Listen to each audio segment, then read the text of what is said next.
Hi, I'm Mara Webster with In Creative Company, and I'm so thrilled today to be talking about the film The Northman. We are joined today by director and co-writer Robert Eggers, along with editor Louise Ford, production designer Craig Lathrop, and hair and makeup designer Maralyn Sherman. And Robert, starting with you, in terms of a lot of the design elements, obviously there's certain practicalities that come with telling a story of this scope, in the fact that in an ideal world, you'd be able to do numerous takes, you'd have multi-cameras for some of the larger scenes, but obviously in filming the majority of the film with just one camera with a lot of single shots, even in the more extensive larger scenes where you have several characters and several background performers throughout. I was interested in how some of the practical elements of, only having so many changes of a costume in a scene where you've got blood flying around everywhere, you've got mud being added to characters throughout moments, how elements like that informed some of the ways in which you told this story and some of the ways in which you approached filming certain scenes throughout the film.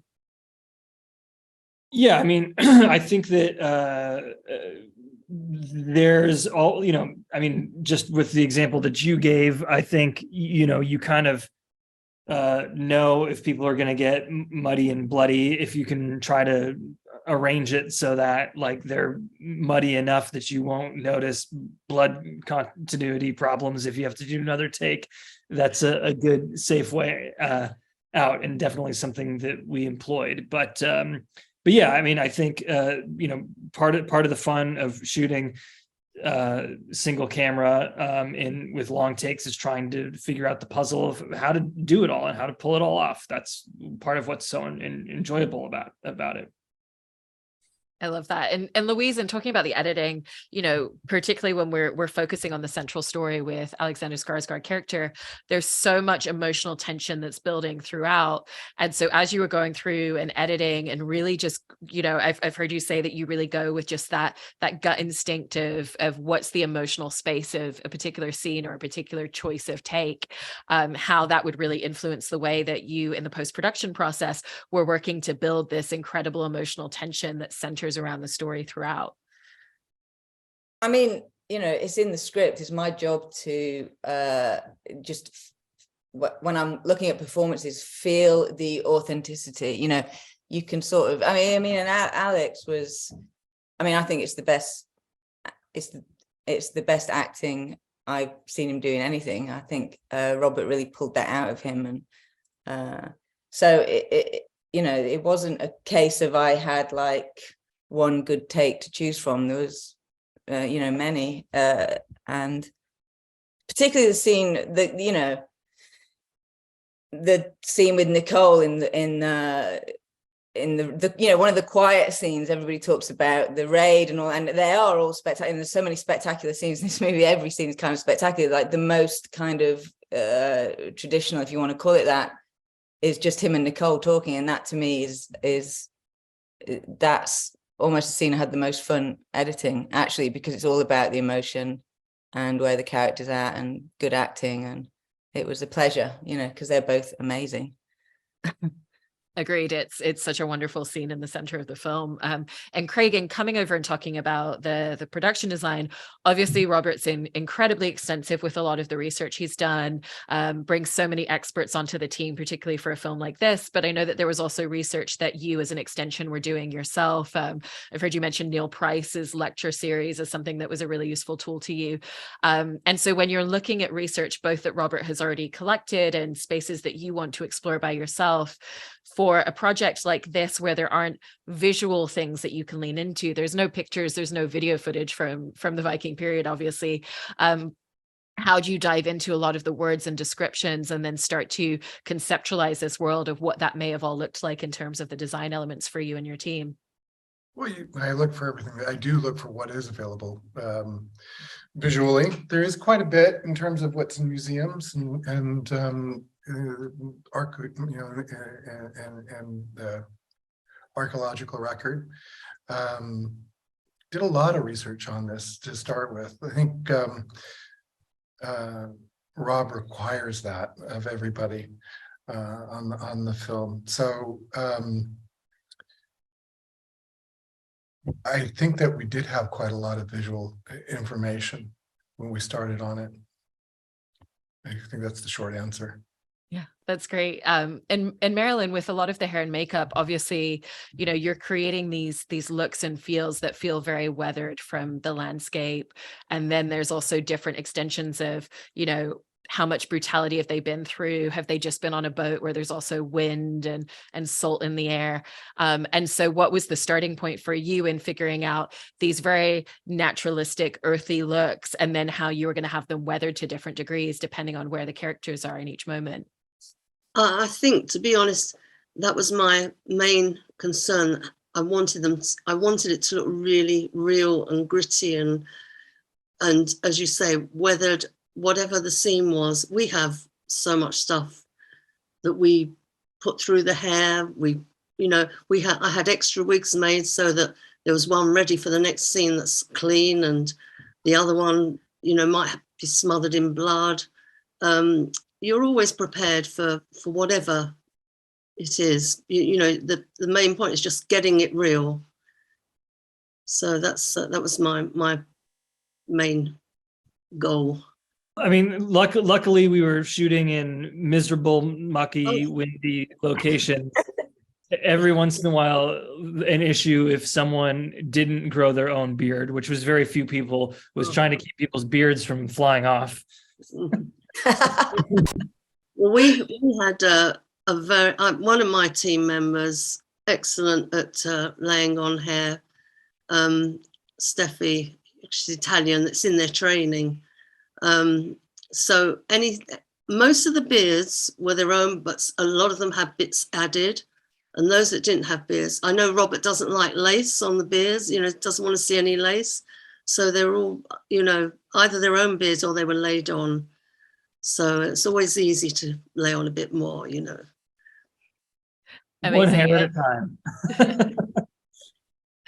And Robert and Louise, and coming back to the post-production of the film as well, it was such an extensively long period. Once you include the shoot of the film plus the actual editing time period, I think it was about 14 months of creating rough cuts and then going deeper into the final cuts. And obviously that's a space where you're really figuring out the pacing, the rhythm, the emotional scope of scenes very meticulously and going back and forth on certain moments. And so I was interested from when you first started putting together initial rough cuts to kind of looking towards later in the process, some of the kind of moments that you were really finessing and were a little bit more challenging to find certain beats on with the two of you. I mean, Lou, you can follow up with more detail. I think, almost every movie ever made, like the beginning's too long, and almost every movie ever made, like you need to like focus it down even more to the central protagonist. And I think Lou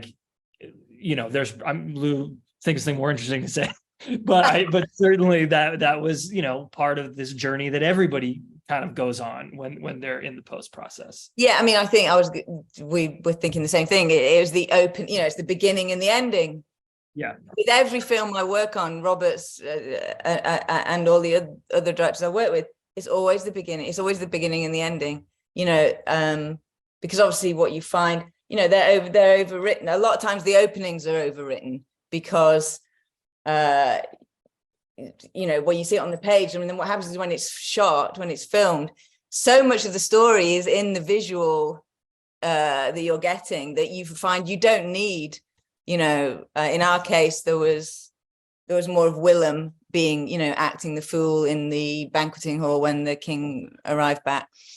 And we know Willem's so good that you get his character in like the small piece of that scene that we have in the film. That's all you need, to get the world. And then the ending, the ending's tricky. The ending was tricky on this one because, the spoiler alert, the hero dies in the end, and that's a tricky thing to leave an audience with, because you want them to feel still satisfied, with the ending of the story. And it's always a bummer when the hero dies in the end, so we spent a lot of time shaping that to give people some kind of feeling of, release, and like it was it's not a happy ending, but it's more of a what's the word? I've lost my words. It's it's, I mean, for Amleth, it's a happy ending. And Yeah. so that's something for people to chew on. But it's also, it's I mean, I was going to say uplifting in a sense that visually, that's that end shot of the Valkyrie carrying him off to, Valhalla is such a beautiful shot anyway, and the music and everything. So it all sort of conspires to make you feel like it's a satisfying ending, if not, 100% happy, but it's a Robert Eggers film. What do you want? They all die in the end, It's true of the time period as well. It's true to the story, let's be real, I mean, obviously film, real life, two different things, of course. But if you follow following the authentic line of the story, if you follow how the story comes out of the characters, as it does in all the best films, you follow the character. And it tells you, the character tells you where the film's going to end, and a lot of times when you have an interesting, complex character, it's not necessarily going to be happy ever after, is it? Just like real life. Sorry. And coming back to you, Craig, I wanted to talk a little bit about the relationship that you had in working with the visual effects team, because obviously the intention was to build as much as you could on location and to have things be in camera. But with this project as a whole, there were certain limitations logistically because of COVID and it being so early in the pandemic when you all filmed in 2020. And so there would be moments where maybe there was a location and structure that was built, but there'd be a slight extension to that space that needed to be effects add-ons. And it sounds like you and your team would be creating visual drawings of what that was going to look like so that they would know very early on what that was potentially going to look like. And I was just interested in a little bit more about that collaboration and how you determined where that was a necessity as an extension of the wonderful work that you were doing with your team. We tried to get as much into camera as possible. So we tried to keep visual effects down to, I think our rule of thumb was 20% of the frame. Angela's great. She would helped us out every day. She was there to chat with us and to talk about what we could and couldn't do. And yeah, we did drawings for quite a bit, if not all of the visual effects, just so that she would understand what the architecture was, what the extension was, and what we were hoping to get, and so that Rob could see what it was that we were talking about adding. So that was kind of the relationship, is that we worked all through the shooting of the film and the planning, the early planning of it.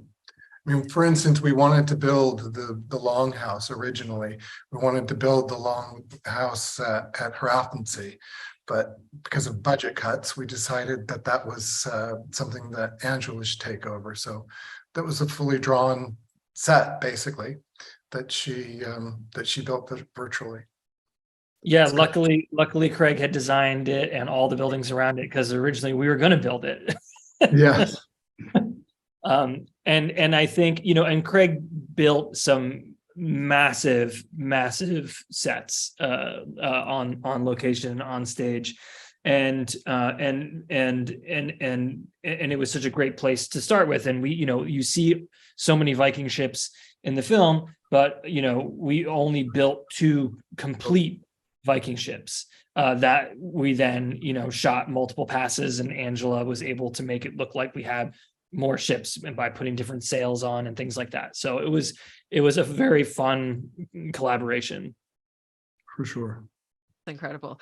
And Maralyn, one of the looks that I wanted to ask you about, particularly as it relates to collaborating with the costume department, was the look for Bjork's character, where it kind of, has this very otherworldly feel. And obviously that's very different to what you were talking about before, with kind of the grit and the mud and all of the elements that brought into it. And so how was that a very different design for you, and how closely were you working with the costume department?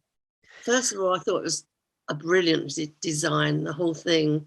And then I was given the headdress to try out to see how, we were going to put it on. It's so heavy, and I had all these wefts to put in Bjork's hair, but I had to do little.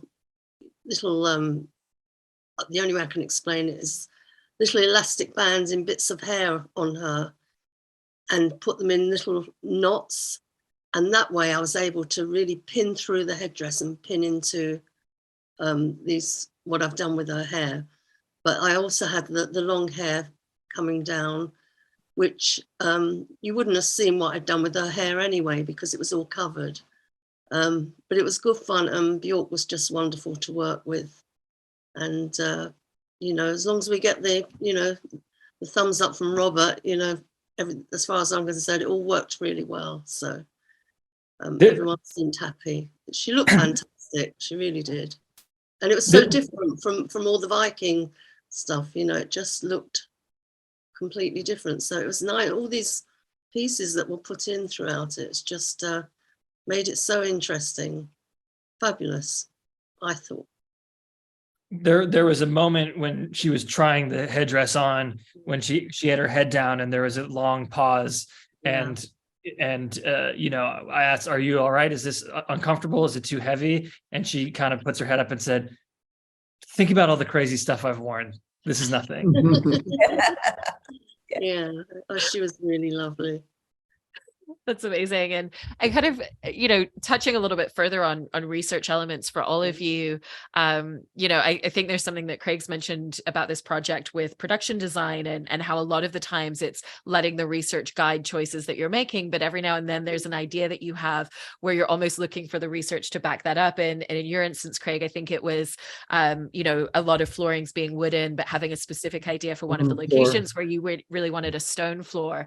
And so for all of you, I was interested if that was a space where there were certain times where you were looking for certain details to kind of solidify an idea that you maybe had for a visual aspect within the film. Well, Craig, tell your floor story. Well, yeah, the floor story was for the Hraffensee longhouse. We wanted it to represent the king, and also the sound, the clip clop when he comes in with the horse. It just didn't seem right on wood. So I mean, I looked and everything was basically wooden floors. And then we found a relatively new dig site in Orkney that was underneath another dig site, and it was a stone floor on a longhouse. And we basically used the same size stones. We used real stones and recreated it. Wow, was that when you say relatively recently? Sorry, just sidebar here. In Orkney, it's like a Viking thing that's covered. I think my friend is an archaeologist on that dig. Weirdly. Are you serious? Yeah. Oh, that's hilarious. Cool. So weird. Anyway, sorry. Sidebar. I mean, how many digs in Orkney can there be doing the Viking stuff, right? I mean, I don't know. Maybe great. I mean, because we were, I wanted a stone floor. I think Rob wanted a stone floor, and we didn't have any justification for it. So when I found it, I was like, yes. I have to talk to that. Random. Yeah, I think Sean, I always find, and Sean agrees, that you need to do some writing before you've completed all your research. And so then once you're consulting with the experts, you find that you got some stuff wrong, and we wanted like a hallucinogen in the ceremony with Ethan Hawke and Oscar Novak, who plays young Alex's character. We had something. But then Neil Price said, it could be henbane if you want it. Yeah, and this isn't even, no one even says what it is. Defoe says it's the vision mead of knowledge. But it's important for us to know that we got it right. And Robert, I also wanted to ask you a little bit about the sound design of this project, because it's so meticulously planned out, in terms of the music composition, but also there's moments where you really strip away some of that and really just focus specifically on the sound effects that are natural to the scene, but enhancing certain things that we're hearing at certain points. The scene with Nicole Kidman and Alexander Skarsgård that was being mentioned earlier, that's a moment where all of a sudden the music just completely strips away and all we're hearing is kind of the enhanced sound of the scene amongst all of the dialogue. And so how did you find find those moments where you really wanted to lean in and have much heavier sound design and music composition, and moments where for the emotional trajectory of certain scenes, you really actually almost wanted to do the opposite and strip it away? Yeah, it's funny because many of my favorite films don't have any music in them at all, but all of my films lean very heavily on music, in The Northman more than ever. I think the movie's, what is it, like 2 hours and 10 minutes ish, and I think there's 2 hours of score. So and a lot of scenes it seemed like they don't have music, have kind of like a very subliminal drone, but it needs to have this like operatic saga-like quality, and so the music is really driving the storytelling. But yeah, I mean, but certainly like wall-to-wall sound gets tiring for one thing, and you need those moments where the sounds of nature can take over, or the quiet of the bedroom to leave space where the dialogue is more elaborate than any of the other scenes. So the poetry becomes its own kind of music, if you want to be fancy about it. I love that. And Maralyn, Craig, and Louise, for the three of you, I wanted to ask about, what did you feel were some of the tools that Robert, in the research that he brought into this project, the way that he wanted to tell this story, the way that he was explaining the visual aspects of how he envisioned this on screen? What were essentially the tools and details that he gave to each of you and your departments that you felt were the most valuable in figuring out your approach on this story? Robert was so intent on, which I absolutely love, the period had to be right. He's just so meticulous with everything. I can remember on my way to meet him and thinking, I want to say to him, I don't want to do fancy plaits or black tattoos or half-shaved heads. And the minute I walked into his room and I saw he had a mood board that stretched from one side of the room to the other with everything you could possibly want to look at, to do with the period as it should be. And then he told me he had 4 historians on it. And I just, I was kind of brought up on all period productions when, from my training. And just to know that everything was going to be as real as possible for the period. And I thought it did everything, every department. I just thought it was the whole look of it was wonderful. So, we just try to contribute to that. Yes, contributing. When if you're working on a Robert Eggers film and you're going to bring in a prop, come with the research to show where it came from, and its provenance. Very important. And then reams and reams of images that he brings, and you share, and that's great. And that's how you find it. Totally agree. I mean, for me, it's more like, I get, Rob and Jaren meticulously storyboarded this movie, like, because, to survive. Yeah, right. But I was the first time that you'd done like the whole movie, before you would do on the other previous films, you'd storyboard the complex scenes, perhaps. But and I looked through that before they started shooting, but as soon as I start getting the footage in, it kind of, I don't really look at it unless I'm stumped by a scene, because the way that Rob and Jaren shoot it it tells me how to edit the scene. So but throughout the whole process, it's sort of, you become, reading Norse myths and, listening to podcasts. And it just sort of becomes all encompassing. You live in that world. I had like a little Viking ship with sweets on my edit thing. And everything was, you just become immersed in this world. And that's the fun of working on these, working on Robert's movies. The audience is transported to this amazing world, but all of us that are working on it, we're in that world to an extent. Obviously, I don't go home and like practice my axe throwing or anything like that, but it's always a great.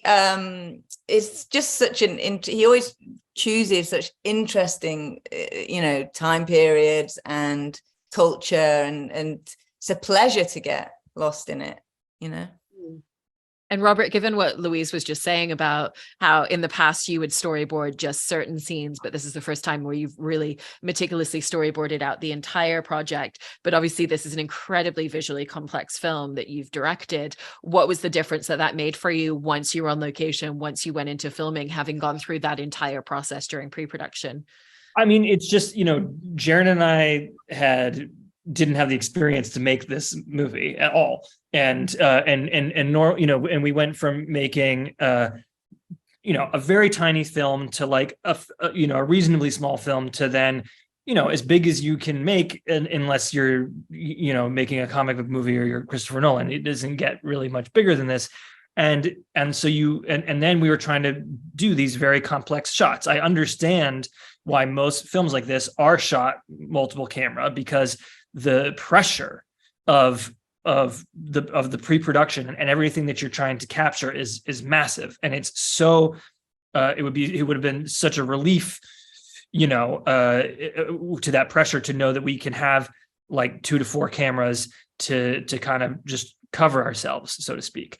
And what we were doing was just so much more complicated. So if we had any hope of pulling it off and collaborating with all the departments and communicating with all the departments on what everybody needed to do, we had to storyboard everything. And we were working with primarily with this guy, Adam Pescott, who Jared and I are working with again, who kind of changed the way that he storyboards to accommodate what we were doing, because we ask for so many drafts. Jaren's particularly meticulous with Adam, and so Adam ended up working on multiple layers on Photoshop with his hand-drawn drawings in order to like tweak these things very precisely, so that I can tell the story beats that I'm looking for, but also Jaren gets the camera framing like much more meticulously than most people would want, like in the storyboards for a